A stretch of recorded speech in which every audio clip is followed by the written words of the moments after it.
దర్శనమిస్తున్నారు కనుక వారికి నాయికా భావంతో నాయికా స్వరూపంతో అమ్మవారి వేషం ధరించి మోహిని అలంకారంతో ఆ ఆళ్వార్లకు మంగళ దర్శనమిస్తున్నారు కనుక దాని ఒక నిదర్శనంగా ఈరోజు పగల్పత్తు ఉత్సవం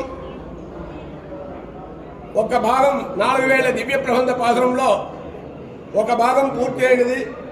ఈ ఒక పగల్పత్తు ఉత్సవంలో మాడవీధిలో అమ్మవారి వేషంతో భగవంతుడు భక్తులకి దర్శనమిచ్చి రేపు నుంచి అధ్యయన ఉత్సవం చతుర్వేద పారాయణంతో వెంకటేశ్వర స్వామి వారి సన్నిధిలో ఈ ఆళ్వార్లు పండితులు కొలువుండి చివరి దినంలో నమ్మాళ్వార్ పరమపద ఉత్సవంని స్వామివారి ఒక దివ్య చరణాల విందం పొందేటట్టు ఒక వైభవం జరుగుతుంది.